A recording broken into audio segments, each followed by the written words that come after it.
Chapter 17. Mrs. Dashwood was surprised only for a moment at seeing him, for his coming to Barton was, in her opinion, of all things the most natural. Her joy and expressions of regard long outlived her wonder. He received the kindest welcome from her, and shyness, coldness, reserve could not stand against such a reception. They had begun to fail him before he entered the house, and they were quite overcome by the captivating manners of Mrs. Dashwood. Indeed, a man could not very well be in love with either of her daughters without extending the passion to her, and Eleanor had the satisfaction of seeing him soon become more like himself. His affection seemed to reanimate towards them all, and his interest in their welfare again became perceptible. He was not in spirits, however.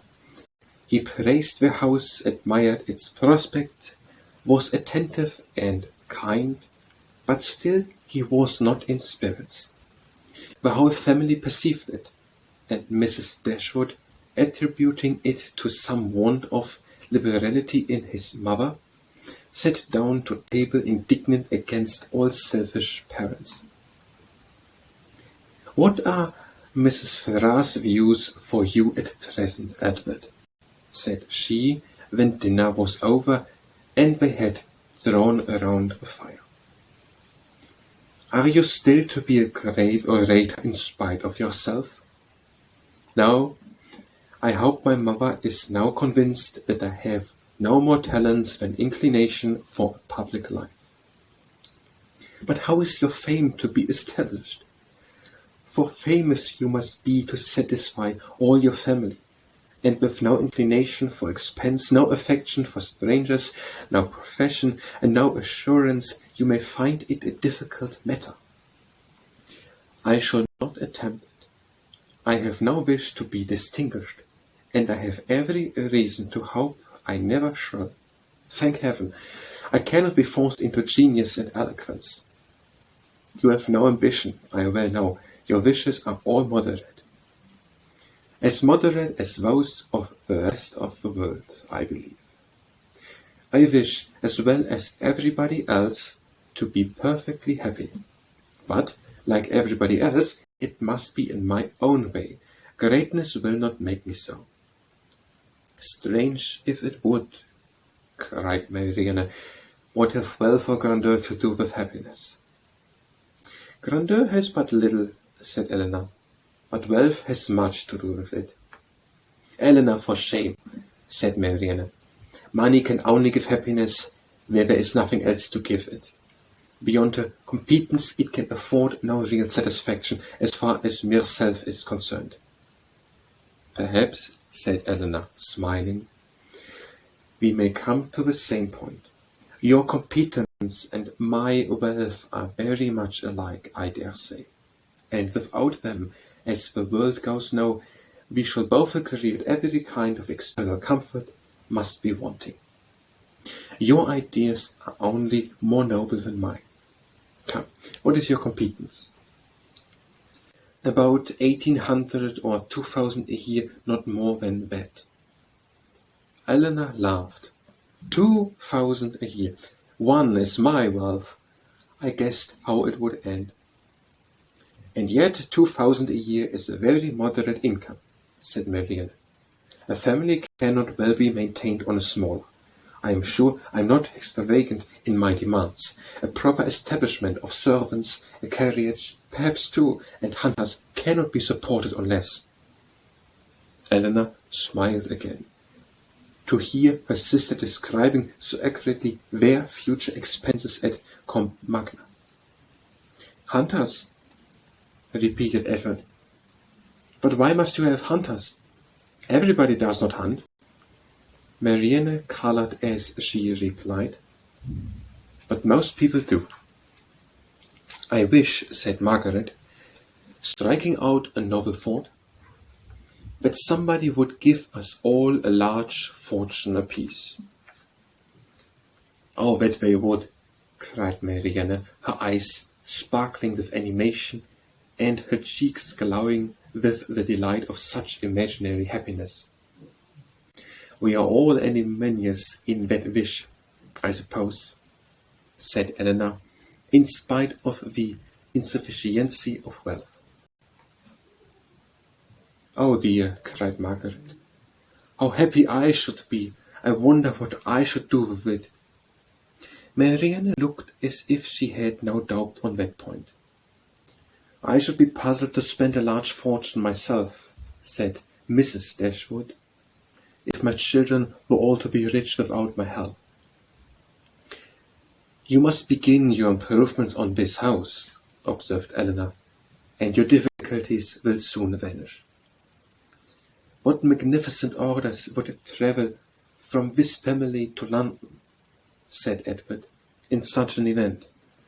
What a happy day for booksellers, music sellers, and print shops. You, Miss Dashwood, would give a general commission for every new print of merit to be sent you, and as for you, Marianne, I know her greatness of soul. There would not be music enough in London to content her. And books? Thomson, Cooper, Scott. She would buy them all over and over again. She would buy up every copy, I believe, to prevent their falling into unworthy hands. And she would have every book that tells her how to admire an old twisted tree. Should not you, Marianne? Forgive me if I am very saucy, but I was willing to show you that I had not forgot our old disputes. I love to be reminded of the past, Edward, whether it be melancholy or gay. I love to recall it, and you will never offend me by talking of former times. You are very right in supposing how my money would be spent, some of it at least. My loose cash would certainly be employed in improving my collection of music and books. And the bulk of your fortune would be laid out in annuities on the authors or the heirs. Now, Edward, I should have something else to do with it. Perhaps then you will bestow it as a reward on that person who wrote the blessed defense of your favorite maxim, that no one can ever be in love more than once in their life, for your opinion on that point is unchanged, I presume. Undoubtedly. At my time of life, opinions are tolerably fixed. It is not likely that I should now see or hear anything to change them. Marianne is as steadfast as ever, you see, said Eleanor. She is not at all altered. She has only grown a little more grave than she was. Ay, Edward, said Marianne, you need not reproach me. You are not very gay yourself. Why should you think so? Replied he, with a sigh. But gaiety never was a part of my character. Nor do I think it a part of Marianne's, said Eleanor. I should hardly call her a lively girl. She is very earnest, very eager in all she does, sometimes talks a great deal, and always with animation, but she is not often really merry. I believe you are right, he said, and yet I have always set her down as a lively girl. I have frequently detected myself in such kind of mistakes, said Eleanor, in a total misapprehension of character in some points or other, fancying people so much more gay or grave or ingenious or stupid than they really are, and I can hardly tell why, or in what the deception originated. Sometimes one is guided by what they say of themselves, and very frequently by what other people say of them, without giving oneself time to deliberate and judge. But I thought it was right, Eleanor, said Marianne, to be guided wholly by the opinion of other people. I thought our judgment were given us merely to be subservient to those of our neighbours. This has always been your doctrine, I am sure. Now, Marianne, never. My doctrine has never animated and the subjection of the understanding. All I have ever attempted to influence has been the behavior. You must not confound my meaning. I am guilty, I confess, of having often wished you to treat our acquaintance in general with greater attention. But when have I advised you to adopt your sentiments or comfort to their judgment in serious matters? You have not been able, then, to bring your sister over to your plan of general civility, said Edward to Eleanor. Do you gain no ground? Quite the contrary, replied Eleanor, looking expressively at Marianne. My judgment, he returned, is all on your side of the question. But I am afraid my practice is much more on your sister's. I never wish to offend, but I am so foolishly shy that I often seem neglected when I am only kept back by my natural awkwardness. I have frequently thought that I must have been intended by nature to be fond of low company. I am so little at my ease among strangers of gentility.